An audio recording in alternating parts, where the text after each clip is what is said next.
does the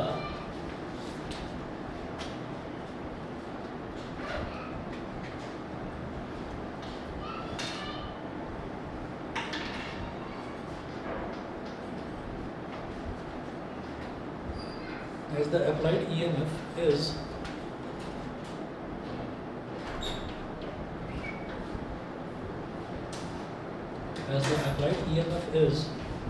sinusoidal, we expect the current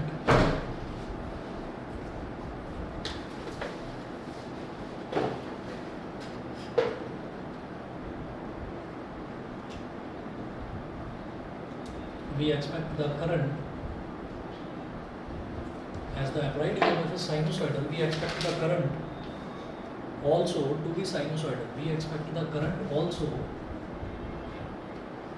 to be हाँ जी, बस उसी के आगे से आप कंटिन्यू करें. As the applied EMF is sinusoidal, we expect the current also to be sinusoidal. Full stop. Thus the average of current I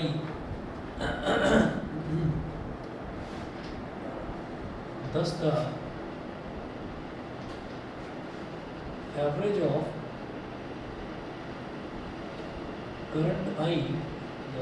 of current I must be 0 over a time period. Must be 0 over a time period. Must be 0 over a time period. Full stop. Now the average of cos omega t is 0 over a time period.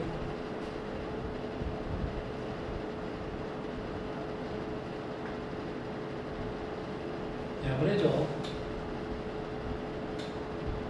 cos omega t is 0 over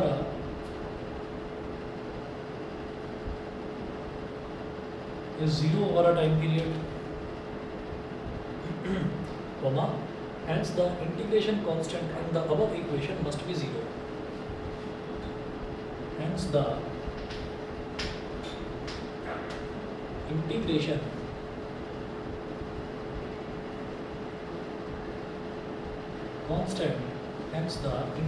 constant in the above equation must be 0.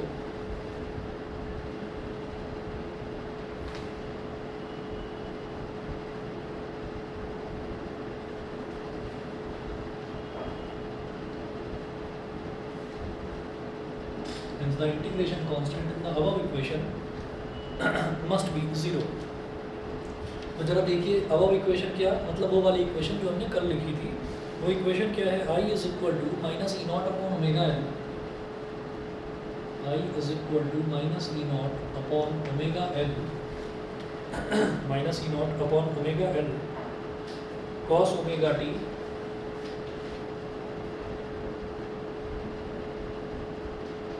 Plus constant ये है. तो अब आप इसमें ये देखिएगा, हमने ये कहा सबसे पहले as the applied EMF is sinusoidal, we expect current also to be sinusoidal. Applied EMF का मतलब क्या है? हम ये जानते हैं कि जो करंट, जो हम वोल्टेज अप्लाई कर रहे हैं, ईएमएफ जो हम अप्लाई कर रहे हैं वो साइनसॉइडल है, ऐसे है.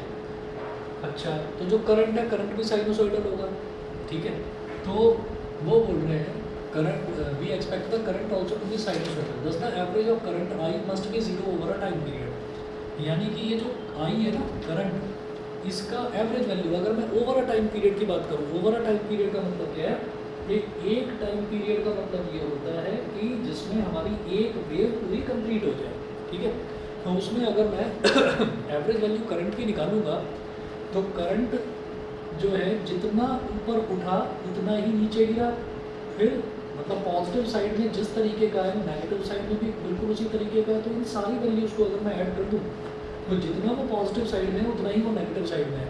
तो इसका मतलब क्या है कि इसका टोटल जो है वो 0 हो जाए, ठीक है. जितना वो पॉजिटिव साइड में है, नहीं समझे मेरी बात? हम ये कहते हैं कि हम यहाँ पर तो ओमेगा टी लेकर चलते हैं और यहाँ पर हम करंट लेकर चलते हैं. तो करंट की बहुत सारी वैल्यूज़ हैं.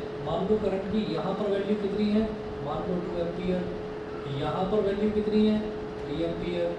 यहाँ पर कितनी है? 4 एम्पियर. और यहाँ पर मैक्सिमम कितनी है इस जगह?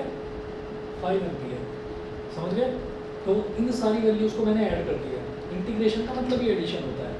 ऐसे ही फिर यहाँ पर मैं वैल्यू देखूंगा तो यहाँ पर भी कितनी होगी 4 एम्पियर, यहाँ पर भी 3 एम्पियर, यहाँ पर भी 2 एम्पियर और यहाँ पर अगेन 0। तो ये 2 + 3 + 4 + 5 ये सारी वैल्यूज़ आ गई। इसी तरीके से जब मैं नीचे देखूंगा तो यहाँ पर वैल्यू -2 एम्पियर, यहाँ पर वैल्यू -3 एम्पियर, यहाँ पर -4 एम्पियर और जो मैक्सिमम पीक हो गया नीचे की तरफ -5 एम्पियर। ऐसे ही यही सारी वैल्यूज़ यहाँ पर रिपीट होगी। अगर मैं इन सब वैल्यूज़ को ऐड कर दूँ तो 0 ही तो आ जाएगा। करंट की जितनी भी वैल्यूज़ ऊपर आ रही है 2 + 3 + 4 + 5, फिर से 4 + 3 + 2 है ना, और 5 यहाँ पर एक बार आ चुका है। ठीक है, तो इन सब का आप एडिशन करिए जितनी जितनी वैल्यूज़ आ रही है। ऐसे ही नीचे जितनी जितनी वैल्यूज़ आ रही है इन सबका एडिशन करो। सबको ऐड कर दो तो ऊपर सारी पॉजिटिव वैल्यूज, नीचे सारी नेगेटिव वैल्यू, सबको ऐड करो तो टोटल 0 आ गया। तो इन्होंने बोला कि जो हमने ये निकाली थी इक्वेशन इंटीग्रेट करके, मैं प्योर इंडक्टिव सर्किट की बात कर रहा हूँ जो हमने कल करा था, उसमें आई की वैल्यू टोटल 0। ठीक है, इसी तरीके से ये जो cos ω t होता है ये बिल्कुल साइन का ही भाई है। तो एक उसमें आप ये देखिएगा एक कंप्लीट साइकिल में जैसे साइन का ग्राफ होता है, कॉस के ग्राफ में अंतर ये होता है कि ये ऐसे होता है, ये ऐसे होता है। तो इसमें भी अगर आप देखें तो कॉस के ग्राफ में पहले ऊपर से नीचे गिरा, फिर नीचे से ऊपर उठा, ये हो गया। और फिर ये वाला जो है, ये वाला पूरा का पूरा नेगेटिव साइड है, मतलब यहाँ पर नीचे गिरने वाला भी वेव आ रहा है और नीचे से ऊपर उठने वाला भी आ रहा है। तो ये जितना ऊपर उठ रहा है उतना ही ये नीचे है, ये जितना ऊपर है उतना ही ये नीचे है। तो अगर इनका भी एडिशन कर दिया जाए तो ये भी 0 आएगा। तो ये कॉस का ग्राफ होता है। तो cos ω t यहाँ पर दे रखा है, तो वही इन्होंने बोला कि now the average of cos ω t is 0 over a time period. Over a time period मतलब जिसमें वेव कंप्लीट हो रही है, तो उस टाइम पीरियड में जो एवरेज निकालेंगे अगर हम कॉस फंक्शन का, तो वो भी 0 होता है। आपको ये सारी चीज़ें बार बार याद रखने की ज़रूरत नहीं है, बस इस वाले डेरिवेशन में याद रखें। हाँ बिल्कुल, ये सारी चीज़ें तो पूछी जाती हैं। तो आप ये कहेंगे कि करंट की एवरेज वैल्यू कितनी हो गई 0, ऐसे ही cos ω t की एवरेज वैल्यू कितनी हो गई 0। तो भाई ये भी 0, ये भी 0, तो कांस्टेंट भी तो 0 हो जाएगा। फिर 0 = 0 + कांस्टेंट, तो कांस्टेंट की वैल्यू भी तो 0 हो जाएगी। तो इस वजह से उन्होंने बोला hence the integration constant in the above equation must be 0। इस अबव इक्वेशन में इंटीग्रेशन कांस्टेंट भी आपका 0 होगा। ऑनलाइन वाले बच्चे बताएं भाई, समझ गए? अवंतिका, खुशी, लक्ष्य, रुद्रांश,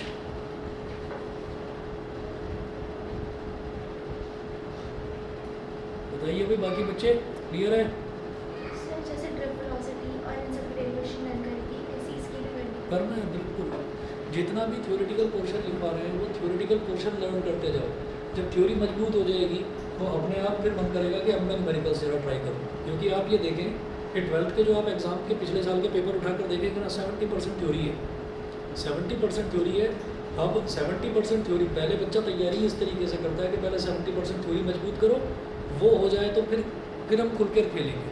क्या है कि अब हमको पास होने की टेंशन नहीं है, 70 नंबर तो आ जाएंगे, 70% आ जाएंगे। अब उसके बाद न्यूमेरिकल्स ट्राई करें। न्यूमेरिकल्स ट्राई करने में कोई प्रॉब्लम नहीं है। जो आपने डेरिवेशंस करी हैं उन सबका एक समरी शीट बनाएंगे, उसमें सारे के सारे फॉर्मूले लिखेंगे और फिर लाइन से न्यूमेरिकल करते चले जाएंगे। न्यूमेरिकल ज़्यादा मुश्किल नहीं है, हाँ डायरेक्ट वैल्यू वाले ही आते हैं। सर लेकिन थ्योरी को घुमा फिरा के पूछते हैं, हमारा जो क्वेश्चन पेपर था हाँ वो उसमें है ऐसा, वो है ऐसा। पर आप फिलहाल के लिए जो हमारा पहला स्टेप है, पहला स्टेप ये है कि जितने भी नोट्स हैं ना, वो नोट्स पूरे लर्न होने चाहिए। भाई सीधी बात ये है, वो अगर लर्न नहीं है तो फिर फिजिक्स में डर ही लगता रहेगा। एग्जाम के टाइम में बस करो उसको, देखो थोड़ा थोड़ा, आधा आधा घंटा भी निकालो। आप ये देखिएगा कि जैसे हम अभी भी 40 मिनट की जो ये क्लास है, तो ये एक सप्लीमेंट्री क्लास है, ये भी एक ना एक बैकअप की तरह काम कर रही है। थोड़ा थोड़ा अब जो आज हम करेंगे, अब ये इंडक्टिव सर्किट कंप्लीट हो जाएगा, कैपेसिटिव करवाऊंगा अभी, कैपेसिटिव भी कंप्लीट ही समझ लेना, कोशिश करता हूँ करवाने की। तो ये 2 टॉपिक भी निपटे ना आज, तो कल को फिर मुझे उससे आगे ही तो चलना होगा। तो थोड़ा थोड़ा अगर आप करेंगे ना, रोज़ अगर आप आधा आधा घंटा टाइम दे दें तो बहुत अच्छे से तैयारी हो जाएगी। ठीक है, और लास्ट के टाइम पर तो स्कूल की भी कोई टेंशन नहीं रहती। आप ये देख लीजिए, अक्टूबर जाओगे, नवंबर जाओगे, दिसंबर में तो स्कूल भी कोई बच्चा नहीं जाएगा, सारी की सारी क्लास ही मेडिकल लगा देती है जाकर। कईयों के पेरेंट्स बात कराते हैं, क्यों? पता है भाई अब स्कूल में बुलाकर आप टाइम वेस्ट कर रहे हैं। सर अटेंडेंस जैसा कोई कुछ कुछ नहीं होता, और जो अटेंडेंस अब तक हो गई वो हो गई सब, सर मेरी तो 75%। कुछ नहीं होता। आप ये देखो अकेले क्या करोगे क्लास में बैठ कर, चलो ये बताओ। बच्चे मुश्किल से आप ये देख लेना, अगर 40 बच्चों की क्लास है ना, तो 40 में से मुश्किल से 8 या 10 बच्चे नजर आएंगे, टीचर भी कहेगा भाई जो पढ़ना है पढ़ लो अपने आप, ठीक है। और फिर स्कूल में बैठ कर फिर हाँ हूँ होने लगता है, फिर पढ़ाई नहीं होती। तो थोड़ा थोड़ा अभी टाइम निकालो, तो लास्ट में तो पूरा पूरा दिन आपको मिलेगा। जब वो पूरा पूरा दिन मिलेगा तैयारी मज़े से होगी, लेकिन ऐसा नहीं है कि ये टाइम आप वेस्ट करें, थोड़ा थोड़ा करो, आपका होता चला जाएगा। चलिए आगे नोट करेंगे कि then I is equal to, जब हमारा कांस्टेंट 0 हो गया, therefore constant is equal to 0, then I is equal to minus E naught upon omega L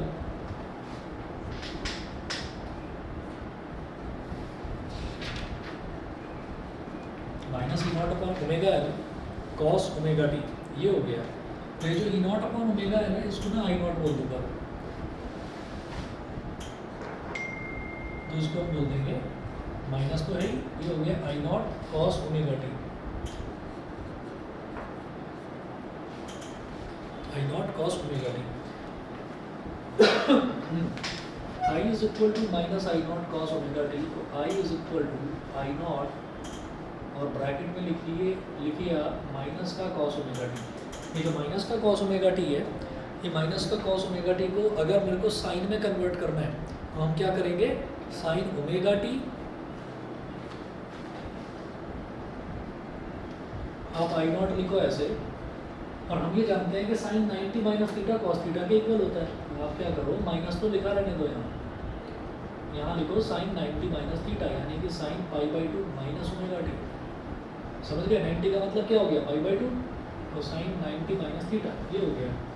अच्छा, अब मुझे तो ये माइनस हटाना है, तो माइनस हटाने के लिए क्या करें, अंदर माइनस कॉमन ले लो। ये बड़ा फेमस रिलेशन है कि sine 90 minus theta cos theta होता है, और cos 90 minus theta sine theta होता है, ठीक है। तो हमने क्या करा, यहाँ अंदर माइनस कॉमन ले लिया, आई नॉट, इधर माइनस है, ये साइन अंदर माइनस कॉमन ले लिया। तो जब माइनस कॉमन लेंगे तो ये माइनस ओमेगा टी का क्या बन जाएगा, प्लस ओमेगा टी, और ये प्लस पाई बाई 2 का क्या बन जाएगा, माइनस का pi by 2, bracket close. Sine minus theta, ये पूरा का पूरा एक तरह से थीटा हो गया, sine minus theta will be equal to minus sine theta, तो माइनस बाहर आ जाएगा। आई इज इक्वल टू सीधा सीधा माइनस, जब बाहर आया तो minus minus plus, I is equal to I naught sin omega t minus pi by 2, ठीक है, ये हो गया। तो आपने देखिएगा कि हम E लेकर चले थे, कितना, E is equal to E naught sin omega t, E naught sin omega t, और I कितना आ गया, I naught sin omega t minus pi by 2, तो ओमेगा t ने 90 डिग्री कम कर दिया, तो करंट जो है वो इसके कंपैरिजन में, ईएमएफ के कंपैरिजन में 90 डिग्री पीछे है, तो current lags behind the voltage by pi by 2, ठीक है, समझ गए। तो देखिए यहाँ पर कितना था, ई की वैल्यू हम ई नॉट साइन ओमेगा टी लेकर गए, तो अब जो एंगल है, एंगल इसमें तो ओमेगा टी था, तो यहाँ कितना है, omega t minus pi by 2, तो ओमेगा टी में से 90 सब्ट्रैक्ट कर दिया ना, तो ओमेगा टी से 90 डिग्री पीछे है, ठीक है। तो 90 डिग्री को हम पाई बाई 2 लिखते हैं, तो आप वही चीज़ बोलिएगा यहाँ पर, कि मैं डाल रहा हूँ इधर से,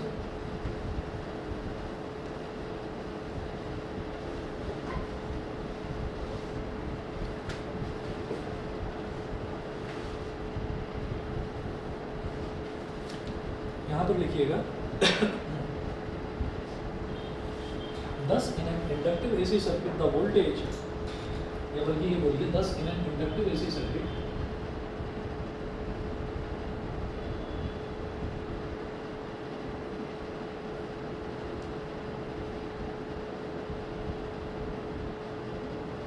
in an inductive AC circuit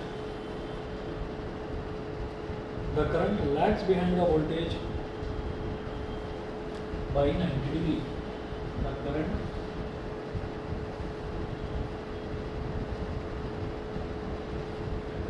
lags behind the voltage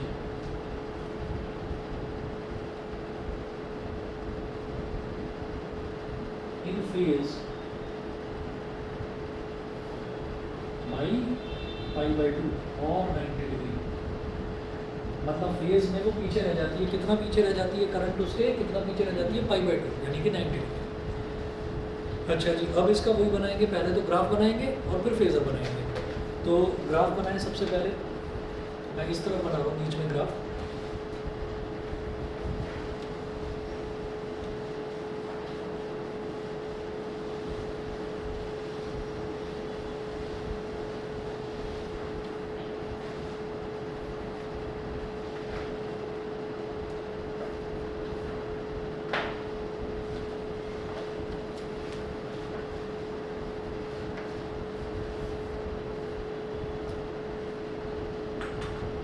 omega T इधर है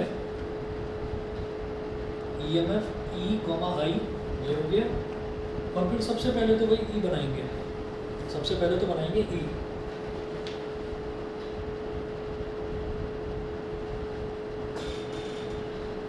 तो ये तो ऐसे बना दिया क्योंकि ई क्या है, ई नॉट साइन ओमेगा टी, ठीक है। तो यहाँ तो मैंने बना दिया ई, E is equal to E naught sin omega t।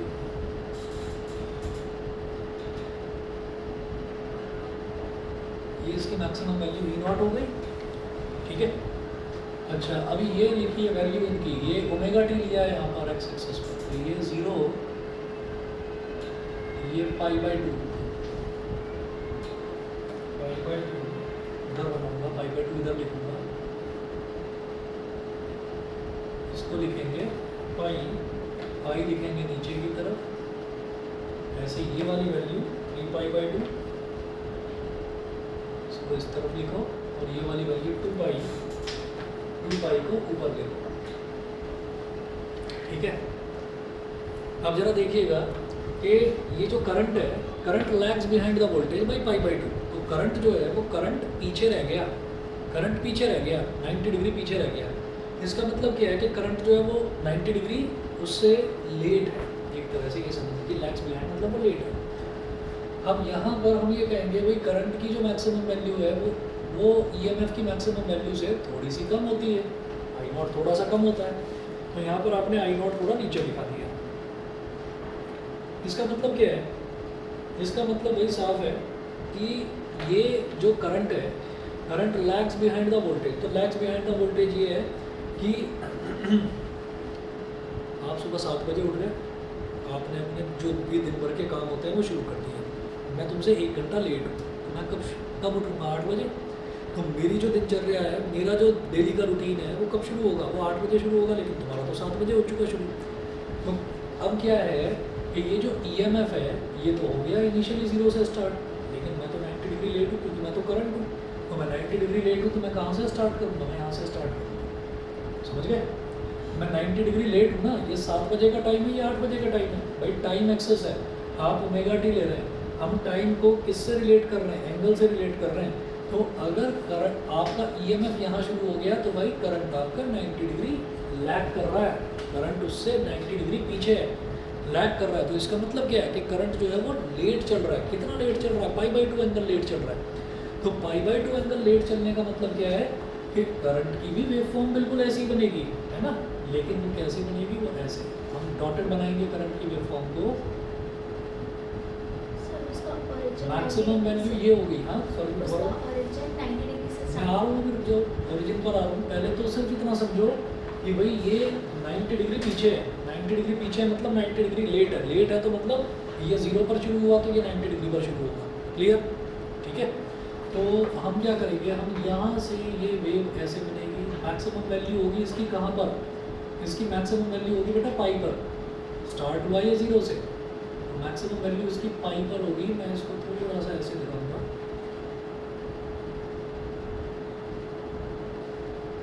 ये ऐसे बढ़ेगा, ठीक है। तो इसकी मैक्सिमम वैल्यू पाई पर हो गई, ठीक। क्यों? सीधी बात है भाई, जब 0 पर था तो उसकी मैक्सिमम वैल्यू पाई बाई 2 पर हो गई। अब पाई बाई 2 से स्टार्ट हुआ है तो उसकी हर वैल्यू एक क्वार्टर लेट होती चली जाएगी, ठीक है। तो इसकी वैल्यू पाई, फिर उसके बाद जो है 0 पर कहाँ जाएगा? अगले क्वार्टर में, यानी कि 3 पाई बाई 2 पर ये हो गया 0 पर। समझ गए? जैसे ही आई नॉट है, इसी तरह से नीचे माइनस आई नॉट होगा, जैसे ये ई नॉट था तो इसी तरह से नीचे माइनस ई नॉट, ये तो माइनस ई नॉट हो गया। अब ये बात है माइनस आई नॉट की, तो भाई क्या होगा कि यहाँ 0 हो गया 3π/2 पर, तो 2π पर इसका नेगेटिव पीक जाएगा, 2π पर इसका नेगेटिव पीक जाएगा, तो नेगेटिव पीक 2π पर जा गया और 2π पर चला गया, मैंने यहीं तक छोड़ दिया इसको। लेकिन मुझे वेव कंप्लीट करनी है, तो वेव कैसे कंप्लीट होगी कि ये वाली तो ऐसे बनी यहाँ तक 2π तक, तो ये वाली कैसे जाएगी, सीधी सी बात है ये यहाँ से ऐसे जाएगी। बस भाई सिमेट्रिकल वेव होनी चाहिए, ये ऐसे थी ना, तो इसका मतलब नीचे से ऐसे उड़ती हुई आई होगी, और कहाँ से आई होगी, आई नॉट से ये बन गया, समझ गए। तो आपको क्या करना है, आपको इस वेव को, आपको इसी वेव को आपको थोड़ा सा बस π/2 आगे शिफ्ट कर देना है। तो π/2 से स्टार्ट हुई, जब 0 से स्टार्ट हुई थी तो मैक्सिमम पीक पहले क्वार्टर पर आया, पहला क्वार्टर क्या है π/2, जब π/2 से स्टार्ट हुआ तो इसका नेक्स्ट पीक जो है वो पहले क्वार्टर पर यानी कि π पर आएगा, 0 कहाँ आएगा, दूसरे क्वार्टर पर यानी कि 3π/2 पर आएगा, फिर उसके बाद नेगेटिव पीक कहाँ पर जाएगा, अगले क्वार्टर पर 2π पर जाएगा, समझ गए। और इसी तरीके से यहाँ से तो मैंने स्टार्ट करा था इसको, अब इसको कंप्लीट करने के लिए पीछे से मैंने ऐसे जोड़ दिया, खत्म, समझ गए। तो कोई भी चीज़ आप ऐसे समझें कि जो लैग बिहाइंड कर रही है, लैग बिहाइंड का मतलब ये है कि भाई वो नेट शुरू कर रही है, ठीक है। बताइए भाई ऑनलाइन वालों को समझ में आ गया, ठीक है। अच्छा ये खुशी कौन है, ये सिल्वर लाइन या मॉडर्न स्कूल, आवाज़ नहीं आ रही आपकी। लक्ष्य रुद्रांश दोनों को क्लियर है, आप दोनों को? Yes sir. ठीक है, आज माइक बहुत अच्छा काम कर रहा है, बड़ी क्लियर आवाज़ आई।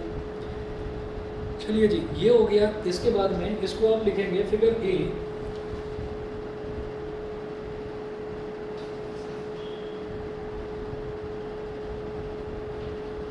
Figure A, graph of E and I versus omega t।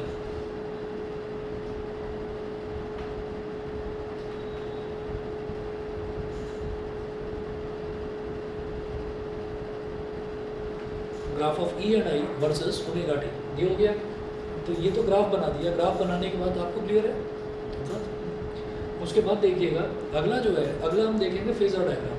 तो फेजर डायग्राम कैसे बनेगा, फेजर डायग्राम में मुझे एक्स एक्सिस और वाई एक्सिस बनानी पड़ती है। वाई हो गया, ये नीचे क्या हो गया वाई डैश, वाई और वाई डैश। फिर एक्स दिखाएंगे इधर एक्स दिखाएंगे, इधर ओरिजिन है। अब हम हमेशा अपने आराम के लिए, अपने कंफर्ट के लिए हम फर्स्ट क्वाड्रेंट में दिखाते हैं ईएमएफ को, तो ठीक है ना। ईएमएफ को फर्स्ट क्वाड्रेंट में दिखा दिया, ये हो गया ई नॉट, ठीक है। और हमने ई को क्या लिया था, ई को लिया था E not sine omega T. अच्छा ये डॉटेड वाली वेव फॉर्म बनी है, इसको लिख दीजिए I is equal to I naught sine omega t minus π/2, ये मेंशन कर देना, चाहे तो सिर्फ आई लिख देना, वो पूरा मेंशन करने की ज़रूरत नहीं है। अच्छा तो ये वाला एंगल कितना बन गया भाई, ओमेगा टी। तो आप ये देखिए कि ई नॉट जो है, मतलब ई जो है, ई से आई कितना पीछे है π/2। तो आप क्या करें, π/2 पीछे, अगर एंगल बढ़ना होता है तो एंगल बढ़ता कहाँ पर है, एंटी क्लॉकवाइज, इस तरह से बढ़ता है। अच्छा अगर पीछे जाना है तो पीछे जाना है, तो पीछे तो यहाँ होगा ना, उसके पीछे, तो उससे 90 डिग्री कम।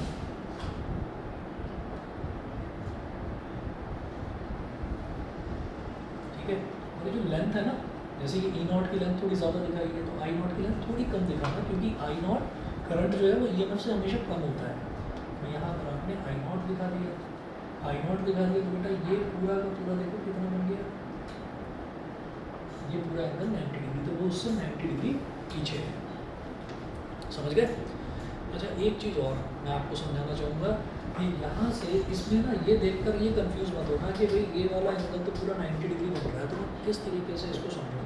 इसको समझने का तरीका क्या है, इसको समझने का ये तरीका है कि जैसे मान लीजिए हमारे पास ईएमएफ ऐसे था, मान लीजिए, इसको नोट करने की जरूरत नहीं है, बस ऐसे ही समझो। मान लीजिए ये एंगल ओमेगा टी था, ठीक है। अब मैंने कहा कि करंट हमारा यहाँ पर है और एंगल कितना है फाई है, तो मैं ये कहूँगा कि करंट जो है आई जो है वो एक्स एक्सिस के साथ टोटल एंगल कितना बना रहा है omega T plus five. Omega T plus five हो गया, समझ रहे हैं। अच्छा अब ये करंट एक्स एक्सिस के साथ कितना एंगल बना रहा है, तो मैं ये कहूँगा यार ओमेगा टी है और एंगल इधर आगे होता तो मैं उसको ऐड कर देता, कोई बात नहीं, पीछे है, पीछे है तो सब्ट्रैक्ट करेंगे। तो वो कैसे लिखा जाएगा, हम ये कहेंगे कि I is equal to I naught sine, ये ओमेगा टी है ये वाला एंगल, अगर आगे होता तो उस वाले को ऐड करते, ठीक है, जो पीछे है तो पीछे वाले को सब्ट्रैक्ट करेंगे, ठीक है ना। तो ओमेगा टी पीछे कितना है 90 डिग्री पीछे है, omega t minus pi by to. अगर यही 90 डिग्री आगे होता तो उसको मैं ऐड कर देता, omega T plus pi by to करता, यही पीछे है तो पीछे वाले को क्या करेंगे सब्ट्रैक्ट करेंगे, omega t minus pi by to, ठीक। तो इसको किसी भी तरीके का कोई जुगाड़ बनाकर दिमाग में मत बिठाना, सीधा सीधा फंडा रखना, भाई आगे बढ़ेगा एंगल तो ऐड होगा, पीछे हटेगा सब्ट्रैक्ट होगा, ठीक है। ये कैसे याद करेंगे, क्योंकि इसमें बहुत बच्चों से ग्राफ में गलती होती है, और ग्राफ अगर आपने नहीं बनाया तो आपका डेरिवेशन अधूरा है। तो ग्राफ जरूर बनाना है, उसमें आप सीधा सीधा ये समझें कि भाई लैग कर रहा है ना, लैग कर रहा है, अगर मैं लैग कर रहा हूँ तो इसका मतलब मैं लेट हूँ, मैं लेट हूँ तो इसका मतलब मेरी जर्नी बाद में स्टार्ट होगी, करंट लैग कर रहा है तो करंट की जर्नी बाद में स्टार्ट होगी, तो यानी कि एक एक क्वार्टर आगे बढ़ाते चली जाएगी, बस ये करना है। चलिए जी, इसके बाद ये हमारा इसमें लिखें फिगर बी, यहाँ पर मेंशन कर लीजिए फिगर बी, और यहाँ लिखिएगा phasor diagram for an inductive AC circuit. Phasor diagram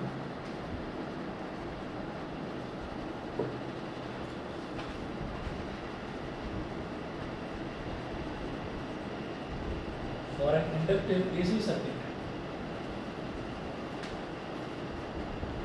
ठीक है।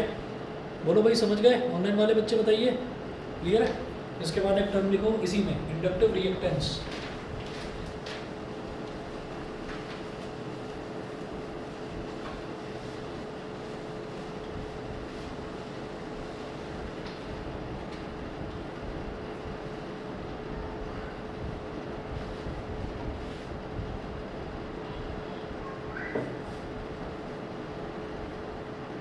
इंडक्टिव एसी सर्किट वाले में ही है इंडक्टिव रिएक्टेंस। रिएक्टेंस जो शब्द है इससे आप समझ जाइए कि कोई भी दुनिया का कोई भी सर्किट है, उस सर्किट में थोड़ा बहुत रेसिस्टेंस जरूर होगा, ठीक है। तो अगर रेसिस्टर है तो रेसिस्टर का जो रेसिस्टेंस है उसको तो रेसिस्टेंस ही बोल देते हैं।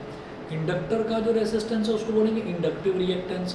कैपेसिटर का जो रेसिस्टेंस है उसको बोलेंगे कैपेसिटिव रिएक्टेंस, ठीक है। तो रिएक्टेंस जो है ये रेसिस्टेंस का ही भाई है, और इसकी यूनिट भी वही रेसिस्टेंस वाली है, ओम ही होगी इसकी भी यूनिट। तो आप ये लिखें यहाँ पर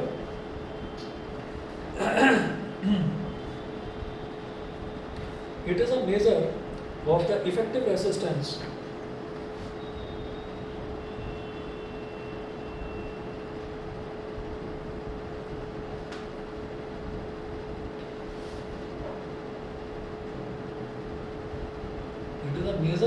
effective resistance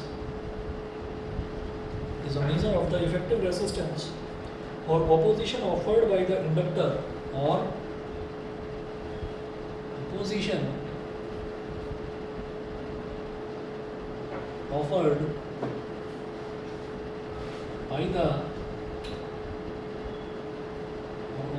offered by the inductor to the flow of AC through it. The flow of AC through it. To the flow of AC through it. It is a measure of the effective resistance or opposition offered by the inductor to the flow of AC through it. ठीक है? It is called inductive. In this case,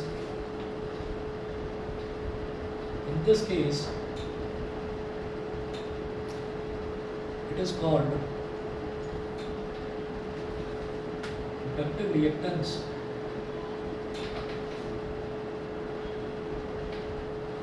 In this case, it is called inductive reactance, and is denoted by XL.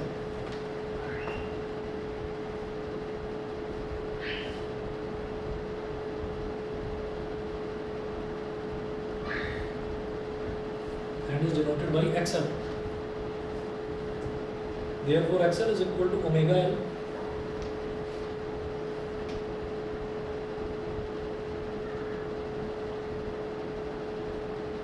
Is equal to 2 pi F L, XL is equal to omega L is equal to 2 pi F L. ठीक है, ऐसा क्यों है? क्योंकि हम ये कहते हैं कि हमने इस केस में आई नॉट कैसे निकाला, हमने इस केस में आई नॉट को क्या बोला था, E naught upon omega L.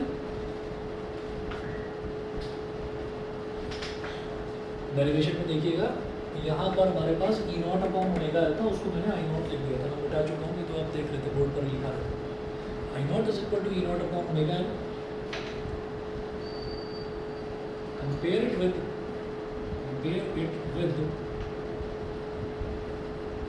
I naught is equal to E naught upon R. तो अगर रेसिस्टिव सर्किट की बात करी थी तो उसमें I naught is equal to क्या था, ई नॉट अपॉन आर, और इसमें क्या I naught is equal to E naught upon omega L. तो जो इस केस में रेसिस्टिव वाले में रेसिस्टेंस काम कर रहा था वही यहाँ पर ओमेगा एल काम करेगा। तो ओमेगा एल क्या हो जाएगा, ओमेगा एल हो जाएगा इंडक्टिव सर्किट का रेसिस्टेंस, और उसके लिए रेसिस्टेंस शब्द ना यूज़ करके एक नया टर्म दे दिया उसको, इंडक्टिव रिएक्टेंस। इसलिए जो एक्सएल है, X L is inductive reactance, basically resistance ही है ये। तो रेसिस्टेंस क्या हो गया, इंडक्टर का रेसिस्टेंस क्या हो गया, ओमेगा एल। ओमेगा की वैल्यू होती है 2 पाई एफ, तो 2 पाई एफ। बताइए भाई, ऑनलाइन वाले बच्चे बता दें, क्लियर है? ठीक है, चलिए जी, आज इतना ही कर लीजिए, और बाकी कल इसको आगे कंटिन्यू कराऊंगा। यहाँ पर लिख लेना, its SI unit is also ohm, is also ohms, यही इसकी SI यूनिट होती है। ठीक है, इतना करिए, बाकी कल कराता हूँ। और बस इतना मैं आपको बता दूँ कि जितना जितना हम कराते जा रहे हैं, थोड़ा थोड़ा इतना ही आप साथ साथ करते जाओ, तो भाई जोर नहीं पड़ेगा, नहीं तो लास्ट में जोर पड़ जाएगा। ठीक है, मैंने देखिए एक ही टॉपिक कराया है, ये एक ही टॉपिक कर लो, 10 मिनट या 15 मिनट लगेंगे रिवाइज करने में। ठीक है, चलिए जी, ओके।